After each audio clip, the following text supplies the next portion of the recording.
Welcome to Trends with Benefits, a podcast by VanEck with a forward-looking perspective. We explore new ways of thinking about the markets, investing, work, and life. Here's your host, Ed Lopez.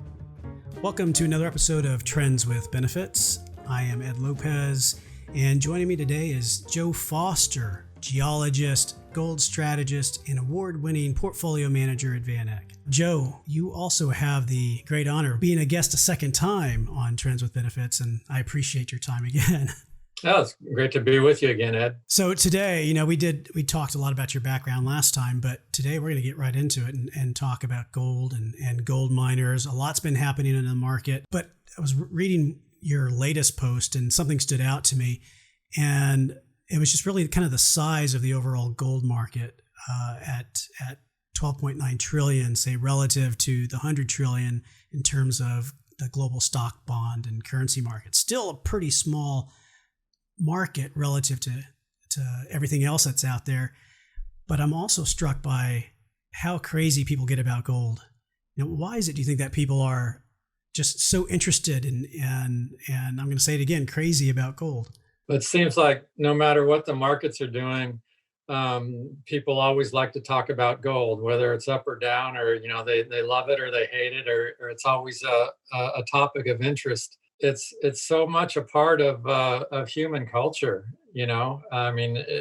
Everybody has a bit of gold jewelry around. Some a little, some a lot. All cultures. It's not just it's American culture. It's Chinese culture. It's historic cultures, the Egyptians, the Romans, the Incas, the Mayas. So it's something that everybody can relate to, and I think that's it stems from that. And on the podcast, we try to keep topics and discussions relatively long term. We don't necessarily talk about what happened in the prior day necessarily, but I'm going to break that rule just because yesterday was a kind of a big day in the market. August 11th, gold was down nearly 4.5% or just over 4.5%. Gold miners were down 7.8%. In your mind, has anything changed in the long-term bull case? And we'll talk long-term, but just kind of briefly, what do you think happened yesterday?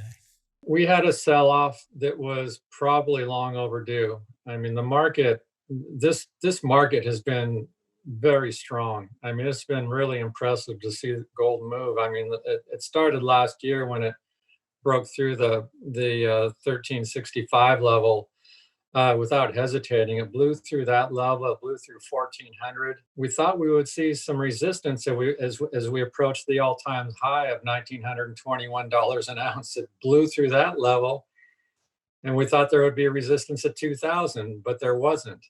So it's been an incredibly strong market, and no market goes up in a straight line forever. So it was probably a little overbought in the near term, due for a correction, and we saw it go into free fall yesterday. It lost over $100 an ounce. So I just view it as an overdue correction, and I think I think it's healthy in the longer term for the market to have this. We'll see gold consolidating below $2,000 an ounce, and then I think it will trend higher as we move through the year. So let's talk about the longer term case then. Summer of last year, VanEck became bullish on gold as the Fed kind of changed policies and started cutting rates again. What, in just a kind of a broad sense, what is the basic investment case for gold today? I would put two things out there. One is that interest rates are very low, and real interest rates are negative right now. And when you get into a low or even a negative real rate environment, that makes gold appealing compared to other interest-bearing assets. When your CDs, your bank accounts, your treasuries are earning basis points, and in real terms less than negative, less than zero, gold becomes an alternative to those other investment vehicles. So you have that, a rotation of money out of other interest-bearing accounts into gold. And then the second driver is risks, systemic financial risks. Anytime you get systemic risks, people go to gold as a safe haven, as a store of wealth. So we also have that going. for gold. Perhaps we can talk a little bit more about rates and kind of dig into that. Can you talk a little bit more about how negative real rates and dollar weakness and why that matters so much to the price of gold? Well, gold doesn't generate a return. I mean, it doesn't pay a dividend. It doesn't pay interest. Bonds and other interest-bearing assets, when they're not paying any interest virtually, then gold becomes competitive. So you have a rotation out of those asset classes into gold. As far as the dollar goes, the dollar has an inverse correlation with gold. This goes back to the safe haven aspect of gold. The dollar is a safe haven. When things are going poorly or there's risks in the world, people go to gold, to the dollar as a safe haven. But when investors see risks to the US economy and the US financial system, people go to gold as the ultimate safe haven. In times of dollar weakness, you typically see investors going to gold as a safe haven vehicle. Do you think that the trends in negative real rates have stabilized? And does that take away one leg of support for gold going in the future? Well, in the near term, it's hard to see real rates going much lower. I mean, with 5-year treasuries have a 30 basis point yield right now, roughly. In real terms, adjusted for inflation, that's a negative 50 basis points or something like that. So in the current environment, it's hard to imagine real rates or bond rates going much lower. They're at rock bottom right now. However, if inflation happens to pick up, then real rates will trend lower. So if we get an inflationary cycle at some point, then you will see that real rate trend even lower than it is now, and that would be very bullish for gold. What do you make of the Fed's recent statement that they were going to remove the 2% inflation target? They run the risk of letting the genie out of the bottle. If they let it run above 2%, they could be faced with uncontrolled inflation. It's going to be very difficult for the Fed to raise rates in the near term and probably for the foreseeable future. We saw the Fed try to raise rates. We had a rate hiking cycle a few years ago. The Fed couldn't normalize rates. It got to a certain point and had to reverse course, and now they're cutting rates, obviously. Likewise, the Fed was trying to normalize its balance sheet, reverse the quantitative easing that had happened after the financial crisis. They couldn't do that either. And now, given the current situation, it's hard to imagine the Fed raising rates anytime soon or maybe ever. So if they allow inflation to trend above the 2% level, I think even at that point, it's going to be very hard for them to raise rates to control inflation. And it could easily get out of control. You've said before that this is a deflationary driven gold market. Can you make the distinction of how gold will perform in a deflationary environment versus an inflationary environment? Is this a Goldilocks type of scenario or time for gold right now, where it's good in any scenario? It actually is a Goldilocks time for gold right now. There's a lot going for it. So again, gold responds to systemic financial stress. It doesn't matter whether it's inflation or deflation or a currency crisis, banking crisis. All these things will drive gold as a safe haven asset. But focusing on inflation and deflation. In a deflation, you have a lot of risk of bank failure, business failures. I mean, just look at the Depression in the 1930s. That's sort of the poster child for the extreme deflationary event. The pandemic was a deflationary shock to the economy. So we are in a deflationary environment right now. And all the risks we're seeing around that shock are part of what's driving gold right now. When we look at deflationary cycles historically, they drive strong bull markets for gold. But when we look at inflationary periods like the 70s, there aren't very many to look at. But if you look at the 70s, that drives gold even further. So, in a deflationary economy, we would see very good gold performance. We would see outstanding gold performance beyond that in an inflationary environment based on historic trends. And given that, and given where we are right now, what is your base case for the economy and gold? And then in contrast, what's the worst case scenario? We've got a price target of $3,400 an ounce, and we expect it to reach that level in the next couple of years. It's tough to say, how it's going to go, but we arrive at that $3,400 figure by looking at similar cycles in the past. So again, we're in a deflationary pandemic crisis right now. We look back at the financial crisis in 2008. That was also a deflationary shock to the economy. You look at how gold performed in the several years following the financial crisis, and if you apply those same metrics, percentage changes in the gold price to gold in the current environment, we can get to gold prices of over $3,000 an ounce. And there's no real time limit on or time frame on that, just sometime in the next few years. Yeah, I mean, the timing is difficult. We reached $2,000 an ounce a lot sooner than I would have thought. I mean, when the pandemic broke back in March, I came out and said that my target was $2,000 an ounce. I thought we would test that level in the next 6 to 12 months. Well, here we are in July, moving through $2,000 an ounce. So it moved to that level much sooner than I would have thought. So, the timing is always difficult. But again, using the time frame of the financial crisis, it took several years to reach the peak of the gold market after the financial crisis.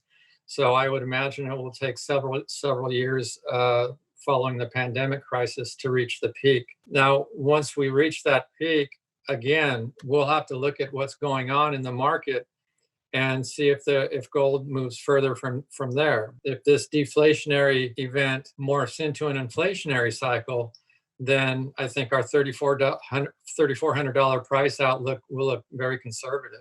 I think you've noted before in past discussions and presentations the influence of investor demand. And maybe this is kind of a circular kind of question or observation, but gold holdings and exchange traded products are at all-time highs, are they not? They are, yes. How important is that aspect of investor demand in terms of future price potential or action for the gold market? The bullion ETFs have become a force in the market. Before the ETFs existed, we had the over-the-counter market in London and the futures market in New York. And now you have to add to that list the bullion ETFs. Now we have three drivers of investment demand, and the ETFs probably brought a whole range of investors that historically would not have played in the gold market. So it's broadened and deepened the market, and it's become a driving force in the gold price. And then what about on the supply side? How important is the factors of the decline in production in gold weighing in on the price for gold today? Or you get into what we call physical supply and demand for gold, and the supply is not as important as it is for other commodities. It's not like gold is not like copper, oil, or soybeans. The supply-demand fundamentals are secondary in terms of gold price drivers.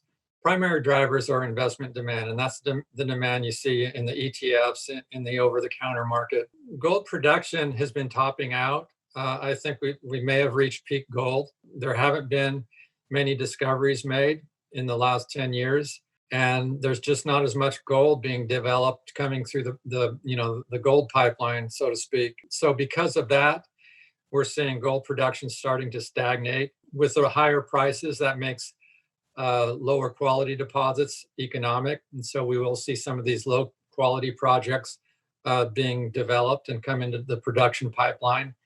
But all that will do is forestall a decline in production. So with the higher gold prices, I can see gold production flatlining for the foreseeable future. Is recycling of gold, say melting down your gold jewelry at a certain point, would that extra supply be a factor to be concerned about when gold hits a certain point?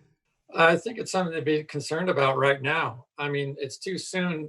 We haven't seen the recycled scrap figures for the last couple of months.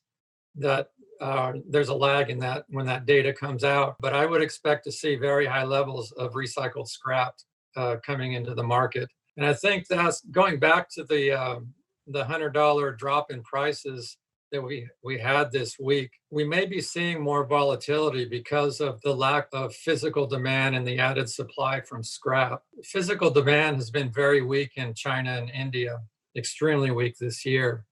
And physical demand is very price sensitive. Buyers in India and China mainly, and throughout Asia, they tend to buy when they see price weakness. And on a day when gold is down $100 an ounce, normally you would probably see more buying, fundamental buying from the physical market. That's missing this year. And so without that, a free fall of $100 an ounce is possible in this market.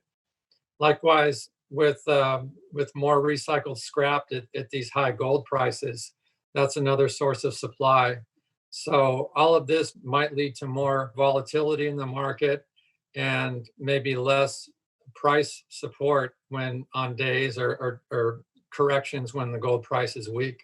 How do you think investors should perhaps approach the market? Maybe, the long-term story about gold is a potential hedge against financial or systemic decline. With that kind of volatility, are there ways of approaching entering the market or trading around the market? Do you need to be more active in your gold investments?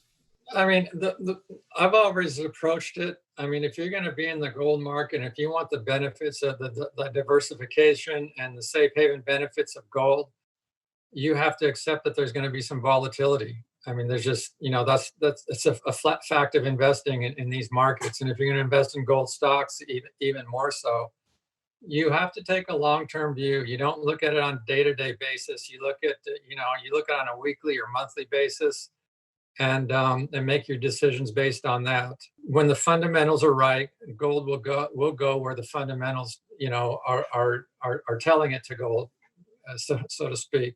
The day-to-day volatility is just noise. Are there any market events that you see that could cause a pullback in gold prices on its way to $3,400 price target?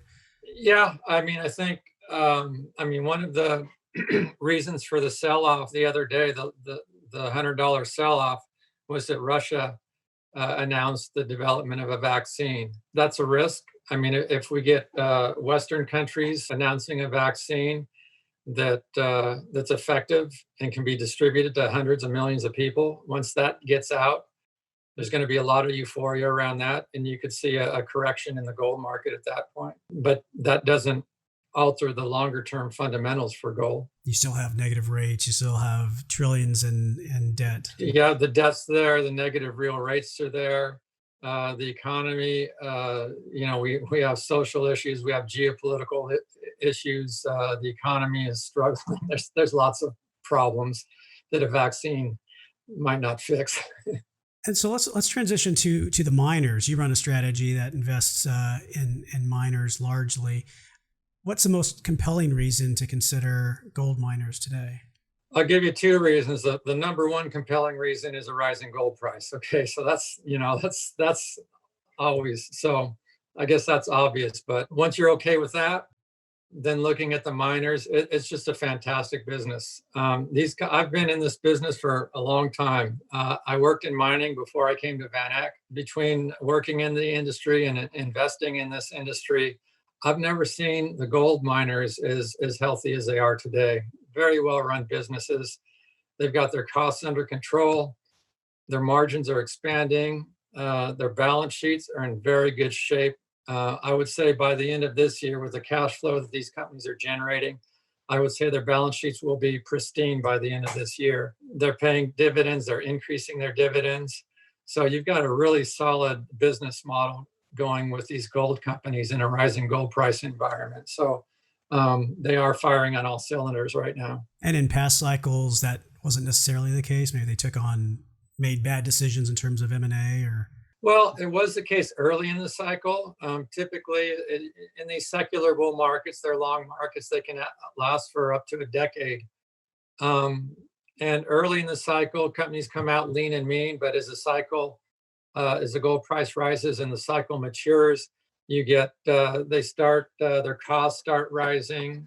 with the gold price, they don't keep an eye on their costs. They start spending more effort on developing projects and M&A. Past experience tells us that a lot of value was destroyed through building projects that didn't generate very good returns and acquisitions that didn't pay off as planned. With that experience in hindsight, the companies have really retooled themselves. They're not that interested in M&A so far in this cycle. We're seeing costs remain steady while the gold price rises. We're not seeing costs rise with the gold price so far in this cycle. We've got an industry that's very disciplined, and they've learned from their mistakes of the past. And if you listen to the CEOs and the people running these companies, they intend to keep that discipline throughout this cycle. So I'm pretty excited about where these companies are going. All right, so I'm gonna try something. Last time we spoke on the podcast, we did our trend or fad segment. I'm gonna try to do a gold. I'm gonna try to do a gold trend or fad segment. This may fall flat on its face, but we'll see. Gold companies paying dividends, trend or fad? That is a trend. Producer hedging, trend or fad? That is, it doesn't fit into either category. So hedging, hedging is companies don't hedge in North America. The only place we see hedging anymore is in Australia. And that hedging is limited. And even at that, the Australians are going through some pain right now because their hedges are underwater with these high gold prices. They haven't gone overboard, so it's not getting them in financial trouble, but there's an opportunity cost to having gold hedged at lower gold prices than spot. It's not a trend and it's not a fad. It doesn't exist for North Americans, and it's relatively minimal for Australians. Sorry about that. No, that's perfect. That's kind of where I wanted to go. Barrick and Newmont Mining type joint ventures. That was, I guess, a fad. That was a one-off or a fad, I guess, if you want to call it that.